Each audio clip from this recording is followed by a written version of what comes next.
सत श्री अकाल, good evening. आज सीईटी का सिलेबस जारी हो गया। ग्रेजुएशन लेवल का तो पहले हो ही गया था। आज सीईटी 10+2 लेवल का जारी हो गया और साथ में ये भी न्यूज आ रही है कि लगभग 10,000 भर्ती लगभग 10,000 भर्तियों पे ये विज्ञप्ति जारी की गई है। तो सीईटी की संपूर्ण जानकारी लेते हैं हम, क्या आया उसमें और इसमें सिलेबस में कितना का अंतर है और इसके अंडर कौन कौन सी भर्ती है। जैसे आप पूछते रहते हो सर एलडीसी इसमें है क्या, राजस्थान पुलिस इसमें है क्या, तो ज्यादा समय नहीं लगेगा, 5 मिनट में बता देते हैं। फिर उसमें बता देंगे आपको जीके के लिए कौन सी बुक पढ़नी है, क्या पढ़नी है।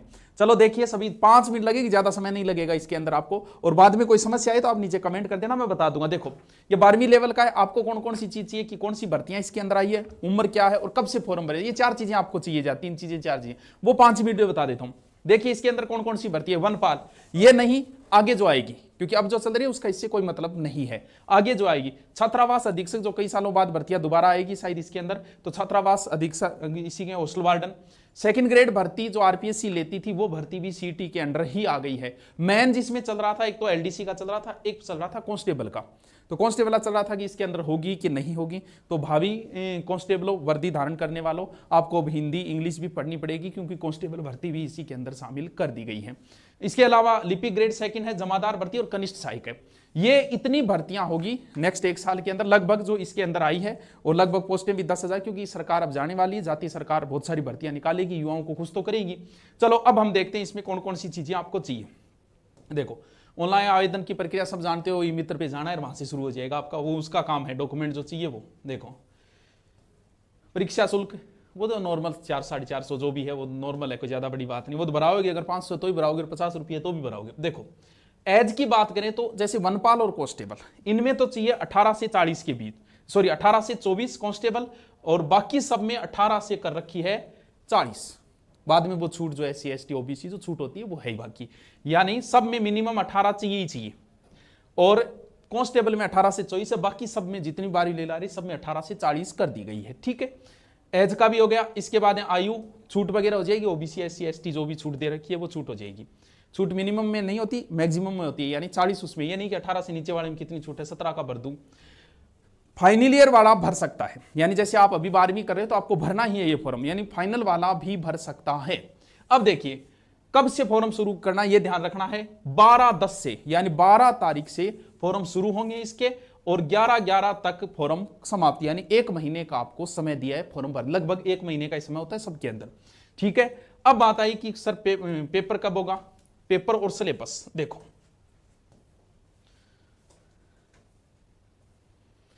सिलेबस सारी चीजें एक साथ दी है इस सीईटी में, और उसमें क्या अंतर है ये भी देख लेंगे हम। वही प्रश्न 150 है, अंक 300 है, समय लगभग 3 घंटे। देखो देखने की कोई जरूरत नहीं है, राजस्थान ज्योग्राफी हिस्ट्री कल्चर संपूर्ण होगी, राजस्थान की पॉलिटिकल भी संपूर्ण है, इसमें देखने की जरूरत है ही नहीं। क्योंकि जैसे आप हिस्ट्री देखोगे तो बंदे ने राजवंश लिख दिया तो बच्चा क्या, सब आ गया। ज्योग्राफी में भौतिक प्रदेश लिख दिया, सब आ गया। और कल्चर के कुछ टॉपिक आप देख सकते हो, जो जैसे किले, स्मारक, चित्रकलाएं, हस्तलिखे, लोक देवी देवता, और इसके अलावा बोली, साहित्य, रीति रिवाज, वेशभूषा, आभूषण, मेले और त्योहार, ये जरूर। बाकी जैसे राजवंश लिख देता है तो संपूर्ण हिस्ट्री आ जाती है, भौतिक प्रदेश लिखते ही तो संपूर्ण ज्योग्राफी आ जाती है इसके। देखिए राजस्थान उस सीईटी के अंदर ग्रेजुएशन वाले में इंडिया की हिस्ट्री है, लेकिन इसमें इंडिया की ज्योग्राफी है, हिस्ट्री नहीं है। इंडिया की ज्योग्राफी है इसके अंदर, 12वीं वाले में हिस्ट्री नहीं है। ये देखिए भारत की भौतिक स्वरूप, पर्वत, पठार, मरुस्थल, मैदान, मुख्य नदियां, बांध, झीलें, सागर, वन्य जीव अभ्यारण्य, भारत का ये। और राजस्थान संपूर्ण है, राजस्थान तो पूरा पढ़ा, उसमें कुछ सोचना ही नहीं है। फिर पॉलिटिकल जो है वो भी राजस्थान की दी गई है। फिर कुछ पूछते हैं कि इकोनॉमिक्स तो हो जाएगी, फिर कुछ पूछते, साइंस पूरी है भाई, लगभग सारी साइंस है। मैथ के टॉपिक दे रखे, रीजनिंग तो नॉर्मल नाम लिखा है, साधारण मानसिक योग्यता, क्योंकि 12वीं लेवल तक की जो है उसमें। बाकी मैथ के सारे टॉपिक लिख रखे, जो भी टॉपिक लगते हैं संपूर्ण मैथ पढ़नी है आपको, 10वीं तक की मैथ। देखो हिंदी पूरी है, कुछ देखने की जरूरत नहीं, पूरी ग्रामर है, पूरी इंग्लिश ग्रामर है, देखने की जरूरत नहीं है। कंप्यूटर के 3 टॉपिक दिए, एक तो करेक्टरिस्टिक्स ऑफ कंप्यूटर, करेक्टरिस्टिक्स के गुरुजी हिंदी अर्थ विशेषता, ठीक है, कंप्यूटर ऑर्गेनाइज, रैम रोम ये, और एक MS ऑफिस। करंट कहीं पूछा गुरुजी इंडिया को, एक वर्ल्ड का। देखो करंट राजस्थान और भारत और अंतरराष्ट्रीय तीनों ही करंट है इसके अंदर, यानी इसके अंदर आएगा राजस्थान का, भारतीय, अंतरराष्ट्रीय महत्व की प्रमुख समसामयिक घटनाएं, यानी करंट पूरा का पूरा ही आएगा। देखिए बाकी वेबसाइट देखो, इसकी एग्जाम तारीख की अगर हम बात करें, एग्जाम तारीख दे रखी है इसमें छूट गई, 1 मिनट बता देता हूं आपको। तीन तारीख है, 4 तारीख है सही, 18 से शुरू है फरवरी के अंदर, बहुत टाइम दिया है, अच्छा टाइम दिया है इसके अंदर। 18 को एक 19 को एक 25 को एक 26 को, फरवरी में यानी फरवरी के अंत में आपका पेपर होगा, तो अच्छा टाइम दिया है आपको।